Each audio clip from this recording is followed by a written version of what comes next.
Live from downtown Detroit, Local 4 News at 5 starts now. Emotional moments in court as a teenager is sentenced in the murder of a young pregnant woman.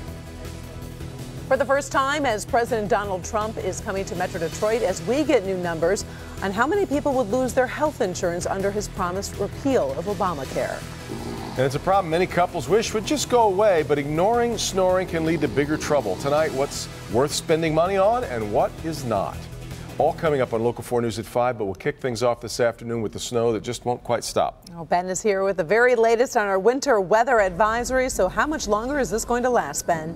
Karen, only a few more hours as far as the accumulating snow goes, but we have already picked up 6 inches out in Ypsilanti, and that is the outlier. Most of us are in that 3 to 4 inch range. 4.5 in Ann Arbor, 4.5 also in Dearborn. Manchester reported 3 inches, and Pinckney, one of the lower totals right now at 2 inches. But our metro zone is where we've been seeing most of this snow come down. Had some persistent, believe it or not, bands off of Lake St. Clair, lake enhanced. We just don't see that all that often, but we can still see that there's light to moderate snow across most of the metro zone. And a little bit further north, this stuff's starting to dry up north of M59. So we're gradually seeing this system wind up. Still could be some accumulation left for the next few hours, and then we'll start to see mainly flurries by 10 o'clock. Very windy and wind chills to discuss for tonight. More on that coming up. Our Tim Pamplin is out on the roads giving us a look at that evening commute. So Tim, exactly where are you and how are things going?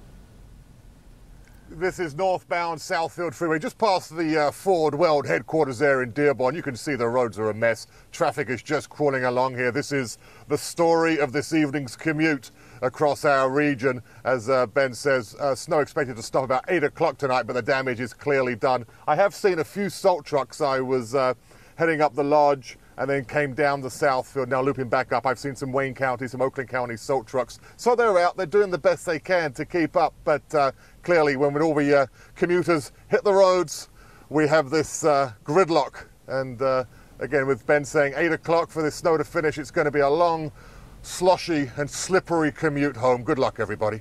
Yeah. All right, Tim. In a few minutes, we're going to meet a Detroit family that is still waiting to get their power back following last week's massive power outage. In fact, 40,000 DTE customers are still without power right now. They do tell us they expect to have power restored to everybody by 11:30 tonight. But in the meantime, the company is recommending checking on those who are still without power to make sure that they're doing okay in this wintry weather and this March chill. Karen? 16-year-old Jeremy Lee pled guilty to second-degree murder in the beating death of 29-year-old Amanda Benton of Melvindale. Her body was then set on fire. Benton was the mother of 4 boys and was expecting her first daughter when she was killed. Jason Colthorpe has more on an emotional day in court as Lee was sentenced to between 25 and 60 years in prison. It didn't help that upon entering the courtroom, the 16-year-old Lee seemed to be holding back laughter. This is pure evil. And then the judge heard from Benton's parents. This monster has put this family through hell. He didn't just murder my daughter and my granddaughter. He has broken a family. Prosecutors say Lee and 23-year-old Jacob Barnes beat the 29-year-old mother of 4 to death, strangling her and breaking her neck last September 26th. They say they then stuffed her body in her own trunk, drove to an abandoned Detroit home, and set the body on fire. It's not a night that I don't hear her calling, "Daddy, help me. Daddy, help me." Her father can't erase the horrifying images of having to identify her body. This will be an image that will never get out of my head. This is one picture that will never fade away. My daughter had no face. It was burnt completely off. Numerous charges were dismissed as part of a plea agreement to the lesser charge of second-degree murder. And I pray that he suffers 1,000 times the fear, the torture of what my daughter Amanda did, because that's what's deserved. The judge offered Lee the chance to say anything to the families today, and he declined. He was then sentenced to 25 to 60 years in prison. Jacob Barnes' trial starts in May. I'm Jason Colthorpe, Local 4. All right, Jason. Turning our attention to politics now. President Trump set to visit Ypsilanti on Wednesday of this week. He'll appear at the old Willow Run plant, expected to discuss jobs and the economy, and expected to announce a restart of a review of vehicle fuel efficiency rules for automakers. All right, now to breaking news that we've been waiting all day for. In the battle to change the nation's healthcare system, a new estimate just out shows 14 million Americans would lose health insurance next year under the new Republican plan. That projection comes from the nonpartisan Congressional Budget Office. The report also predicts the number of uninsured Americans would grow to 24 million by 2026. All giving Democrats new ammunition to fight the Republican plan, while the White House was already casting doubt on the report before it came out, saying the CBO's numbers were off by more than 50% on Obamacare. Now, all of Washington and the country also waiting for the other shoe to drop on the president's claims that President Obama bugged Trump Tower during the presidential election. The House Intelligence Committee asked the Justice Department to provide proof of that claim by today. So far, we've received no word that evidence has been offered thus far. President Obama denies the claim. Top intelligence officials say it didn't happen, and some worry about the long-term impact of those claims. Statements like this, the president is really chipping away at his credibility as commander-in-chief. President Trump first made the claims more than a week ago, has never provided any proof. The House Intelligence Committee is expected to push the issue during hearings coming up next week. The Macomb County Interceptor Sinkhole Project is about to see a major change. It's getting a new contractor, but the old one isn't going away quietly. Local 4 business editor Rod Maloney has the story tonight from Fraser. It was an all-hands-on-deck emergency just before the Christmas holidays here in Fraser as the sinkhole took hold. They hired an emergency contractor, Rickman Construction. They've been here ever since. Well, that's about to change. Most of us don't notice such things, but the Rickman of Sterling Heights equipment is going to disappear from the sinkhole project almost immediately to be replaced by Dan's Excavating of Shelby Township. The Macomb Interceptor District Board voted to give a near $33 million contract to Dan's here, edging out Rickman in a new bid process, which left Stephen Mancini of Rickman crying foul. This was not a low bid contract. This contract clearly talked about negotiations. That didn't much matter to the board, considering a unanimous report on the bids picked Dan's. Now, Macomb Drain Commissioner Candace Miller told Local 4 that the change is good for the project and it could actually reduce costs. We don't think it will delay the work, and the most important thing is that we do have an open bid process, not some contractor grabbed 2 days before a new administration comes into office and just working out there on time and materials. What's more, Miller says, Rickman is a problem on many fronts. First, because of its penchant for lawsuits, and more than that, overbilling by hundreds of thousands of dollars already on the sinkhole. We have already identified some areas that we are going to be talking to the contractor about. We don't intend to pay those bills until we're satisfied, if we ever will be. Now, the Drain Board also voted today to start the process rolling to pay the people whose homes, there are 3 of them, that need to be demolished around that sinkhole so that they can move on, get those houses down and move on. So there are going to be offers made to those families. And also, they are saying that with Dan's Excavating, and if they remain on schedule, the project will be finished in mid-September as opposed to the end of September. Reporting live, Rod Maloney, Local 4. All right, Rod, and from the challenges for those families to a different kind of challenge, what's it like to be among the last people among the hundreds of thousands to get your power turned back on after the massive outage? It has been some long days and nights. Our Coco McAvoy found a family whose wait has been longer than almost everyone's. Coco. Karen and Devin, you have to imagine that being among the last to get your power back on is awful. We spoke with the Hepner family, and they say it is awful that they've been struggling to stay warm, and they hope they don't have to deal with this much longer. Yeah, I gotta go get more gas. Eric Hepner gasses up the generator a few times a day. I got my grandparents here, and I'm trying to keep them warm. We're running out of money for the gas for the generator. It's been bad. Bad now for? It's been 6 days. 6 days of little to no sleep for the family of 5. It's frustrated, you know? It's cold. It's not fun sleeping on the floor. Most of their days spent together in their living room as the cats cozy up to the only source of warmth. We're trying to I duct tape the blanket to keep the heat up in this one room. There's no point to for the back, try to keep warm because the back porch is not insulated. They're among the last to get their power restored. What time is it? One. And have been waiting by the clock and on the phone with DTE. One moment while your call is transferred to a customer representative. The family is low on patience and cash. We even took our cable money that we're supposed to pay our cable with and buying food and gas to keep us going. So we don't even know what we're really gonna do even when we get power back on. So with more cold and snow on the way, the Hepners are hoping day 6 won't turn into day 7 of no power. And DTE crews were out there while we were interviewing the Hepner family, but I just checked in with them. They say their power is still not on, so hopefully by the end of tonight, they will have power restored. Reporting live this afternoon, I'm Coco McAvoy, Local 4. Coco, it doesn't take long for it to go from inconvenience to hardship. Right. It's tough for a lot of folks. Yep. Well, what began with car trouble actually turned into a deadly shooting in Inkster and a man gunned down in the street. Hear from the neighbors who claim to have seen the whole thing. New at 5:30. Also, she served as U.S. Attorney in Detroit for 8 years. Now, Barbara McQuaid has been told her time in that role is up. Defender Kevin Dietz asked her where she goes from here. Paula?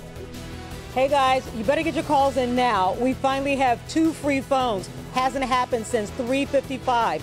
313-298-WDIV. Oh, there goes one of the phones. Our experts are here to answer your calls on snoring, sleep apnea, sleep disorders. Hurry up, 1 phone free. All right, Paula, we'll check back with you in a bit. First, taking a look at the conditions of our roads. This is the northbound Southfield Freeway approaching I-96 on the west side. You can see folks are taking it slow as snow has built up between the lanes. Ben updates our weather in just a few minutes.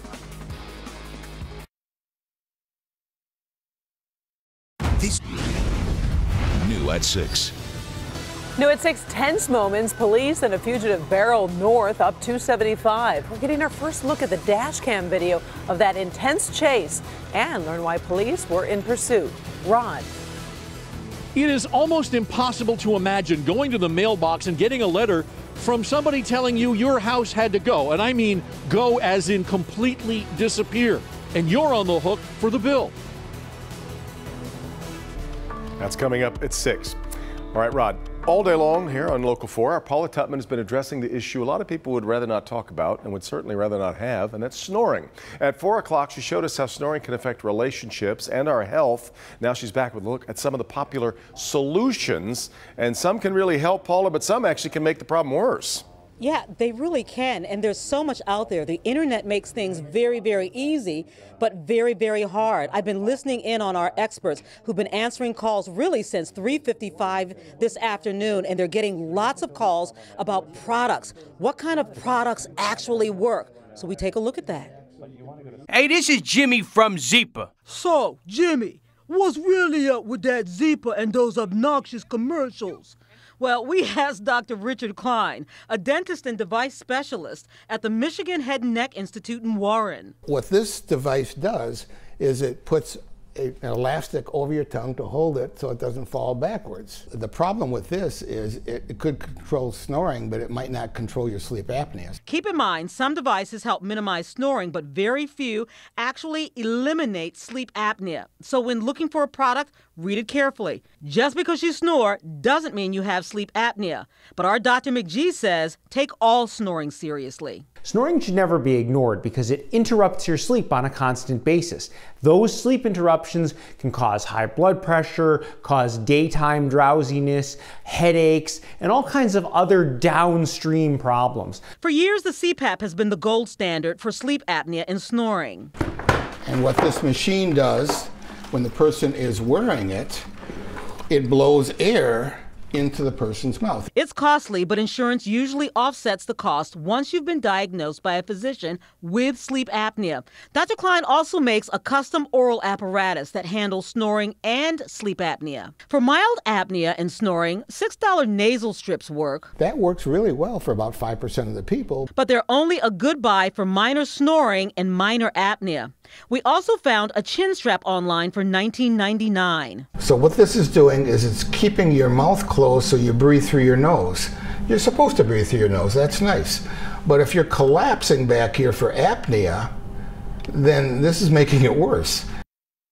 So listen, if the product doesn't say handle sleep apnea, it doesn't handle sleep apnea. And just because you snore doesn't mean you have sleep apnea. This is a really important distinction that you need to try to figure out. Now, our physicians are taking your calls at 313-298-WDIV. They can't diagnose you over the phone, but they are trying to give you real solutions so that you can try to understand what's going on the pillow right next to you, because usually the person snoring doesn't realize that they snore. And also stay with us, because at 6 o'clock, Dr. Klein actually listens to those recordings you've been sending us all weekend. We can all learn something from what snoring sounds like to give you some indications of how big your problem is, guys.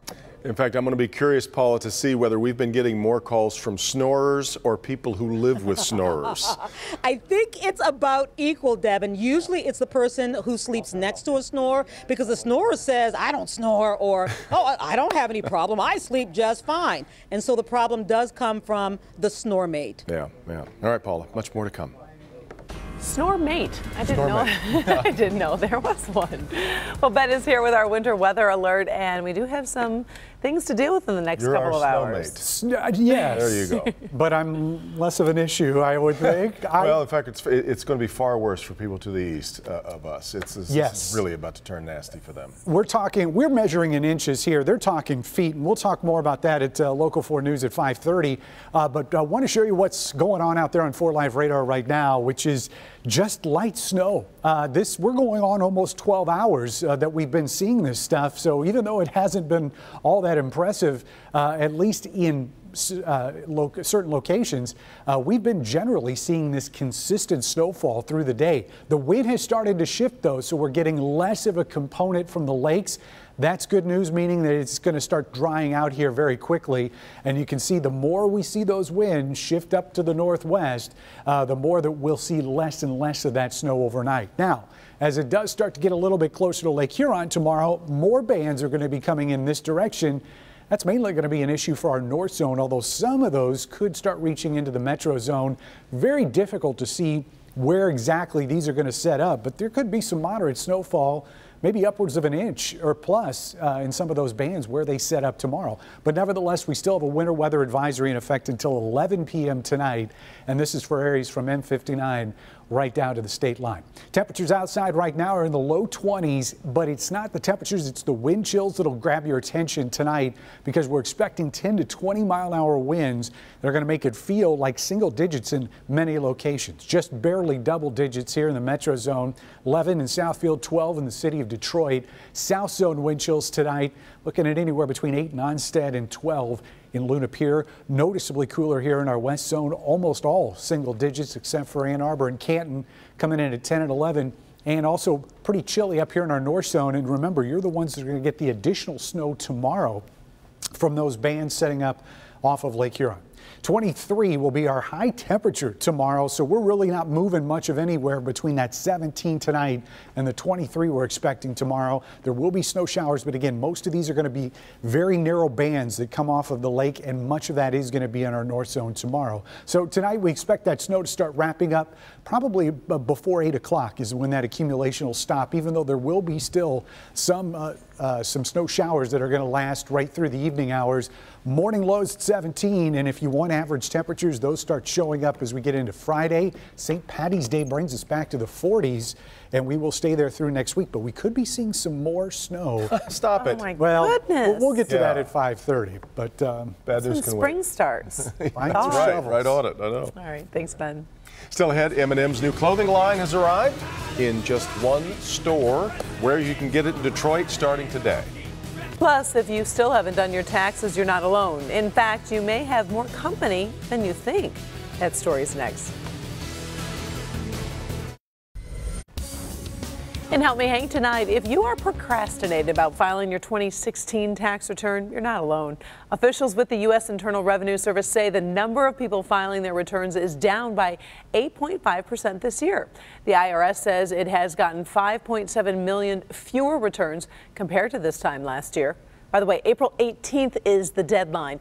This year, you have an extra day to file because of the Emancipation Day, which is observed in D.C. Big three automaker Ford being named one of the world's most ethical companies. It's the 8th year in a row that Ford has made the annual list. It's put out by Ethisphere Institute. They measure ethical business practices. It's also the longest streak for any auto manufacturer to be on the list. Ethisphere says Ford's work in monitoring human rights, safe working conditions, and training suppliers to meet legal standards earned them the distinction. GM CEO Mary Barra was on the spotlight on the Today Show, seen here this morning on Local 4 as part of the show's celebration of Women's History Month. Jenna Bush Hager talked with Barra about the challenges she's faced in her career. As a woman, were there ever times you heard no's or felt like your voice wasn't heard along this journey? Oh, absolutely. You know, there were times where, you know, there's times where you have to just go in and make sure you're heard. It's one of the things I also mentor young women. Be present at the table. Make sure your voice is heard. Her voice is certainly heard these days. If you missed the full interview or want to watch it again, you can find it online at today.com. New at 5:30. Quaid is out as the U.S. in Detroit. What's next for the popular prosecutor who put away Kwame Kilpatrick? A man was shot and killed in a neighborhood in Inkster, and now neighbors are concerned for their safety. You'll hear from a man who witnessed the shooting and get an update from police. Next Wheel. Live from downtown Detroit. Local 4 News at 5:30 starts now. Neighbors in Inkster awakened to the sound of gunshots and screams as a man who had car trouble is shot to death. What people heard and saw is chilling. Michigan State Police investigators have taken up this case. Coco McAvoy has been talking with them today, as well as talking with neighbors. And Coco, let's start with the victim. What do we know about him? Devin and Karen, police say the victim is a 27-year-old man from Wayne County, and we spoke to neighbors who heard and saw the victim get shot and killed, and they're still shaken up. Lord, please don't let somebody be dead.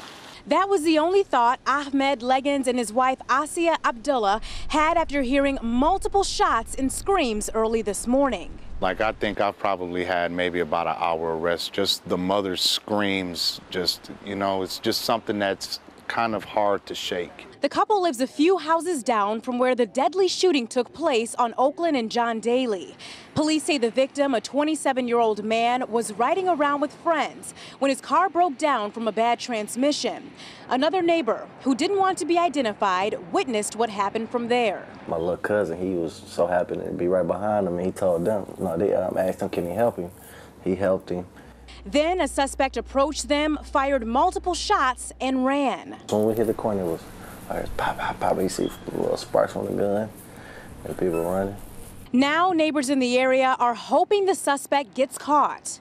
You know, if you're wild enough to just be shooting like that, you know, you don't need to be out here. And they can't help but think about the victim's family, who lost their loved one so suddenly this morning. Just condolences to the family. So I can't imagine what they're going through.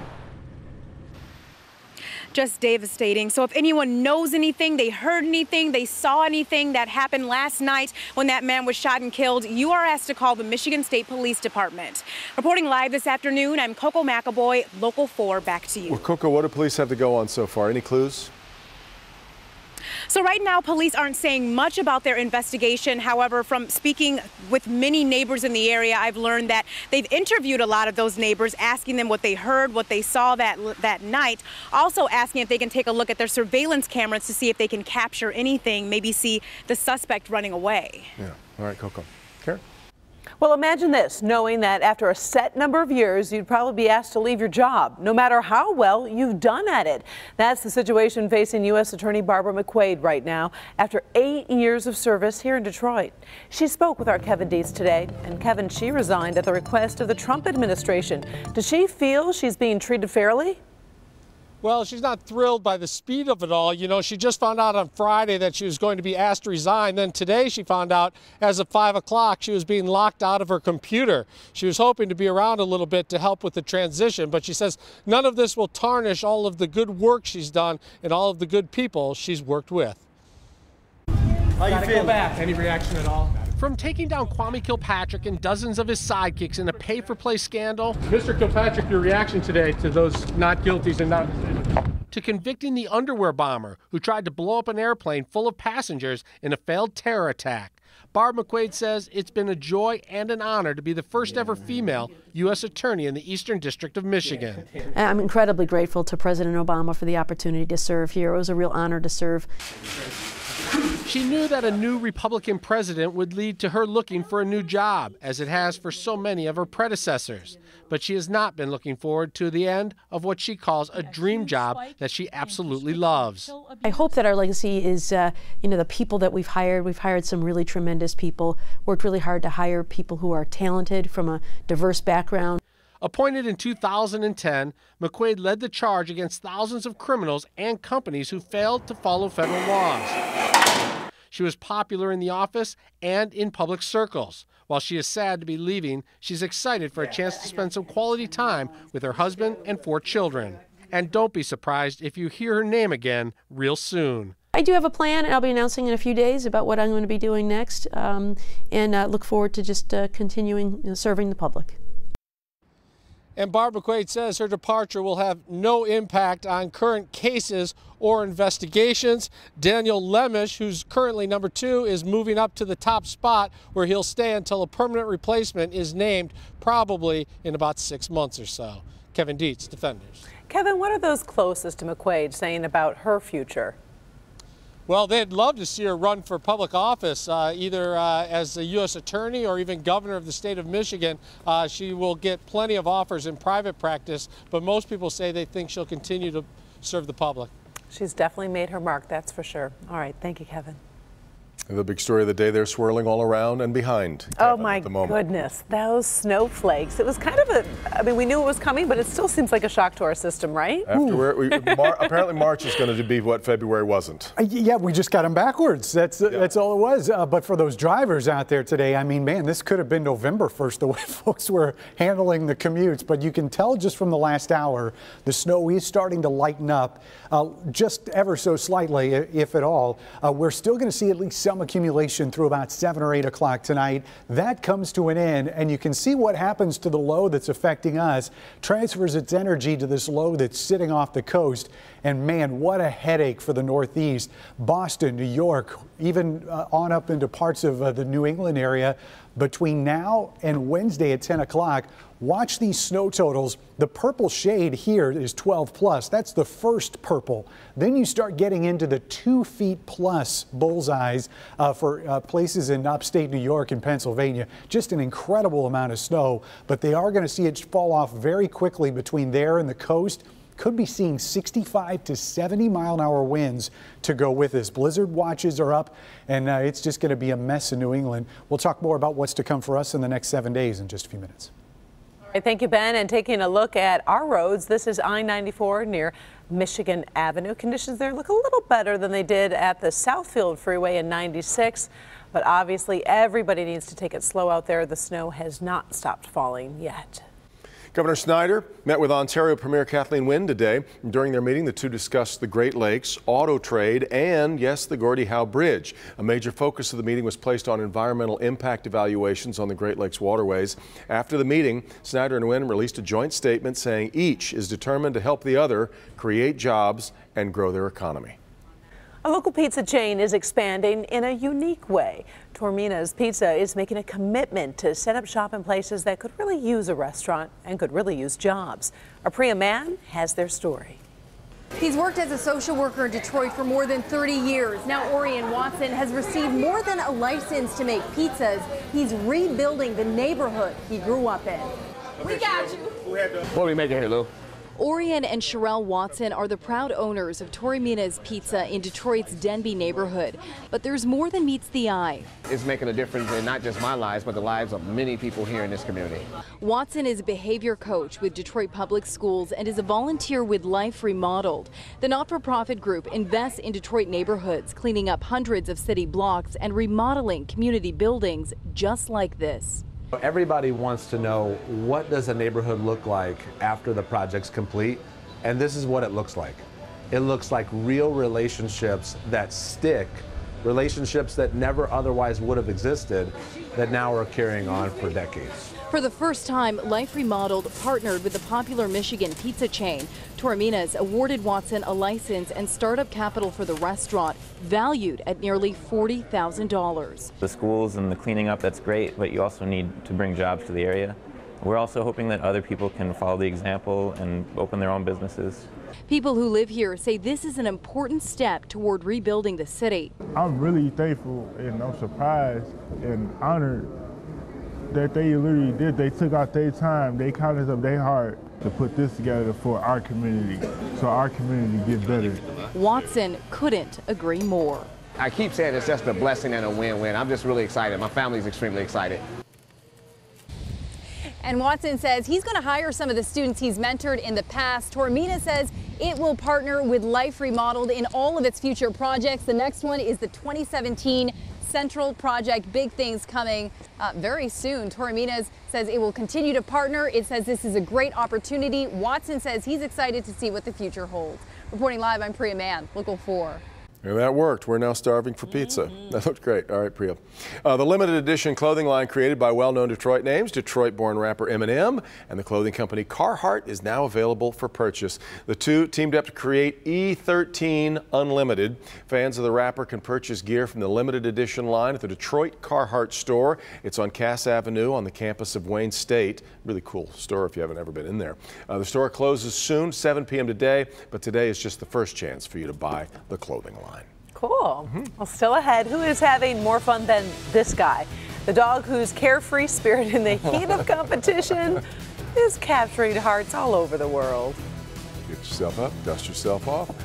Plus, we've seen people live streaming their encounters with police. Nothing quite like what this man put on Facebook. We'll have that too. And next, the shocking number of small children getting hurt by products that are designed for them.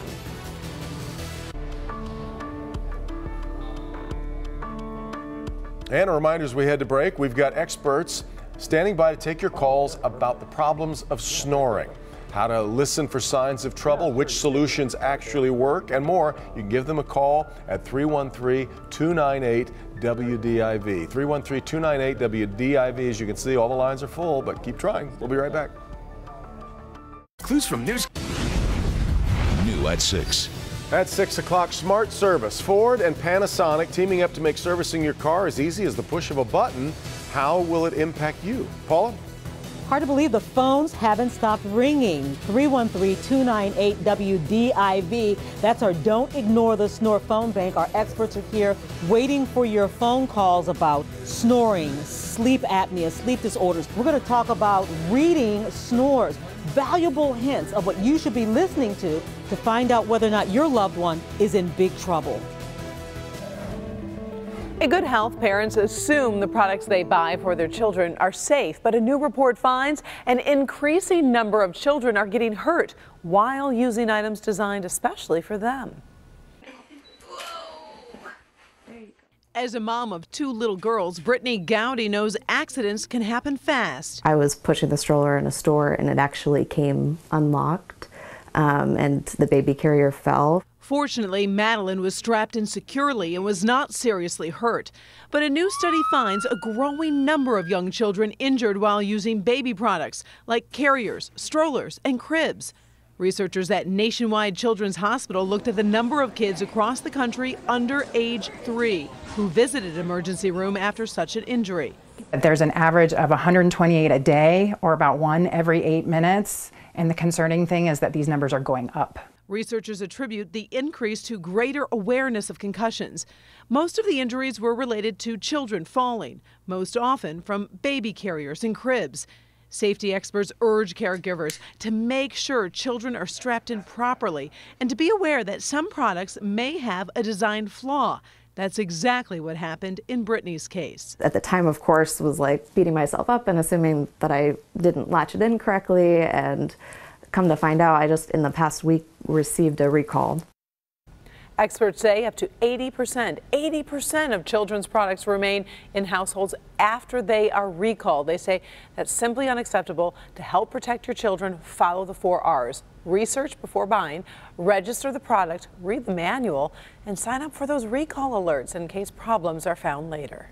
The Detroit Police Athletic League has been awarded a large grant from Trinity Health and the U.S. Soccer Foundation. $90,000 in the grant, and it'll be used to fund and improve the foundation's Soccer for Success mentoring program in Detroit. Detroit PAL was one of 9 organizations to receive the grant.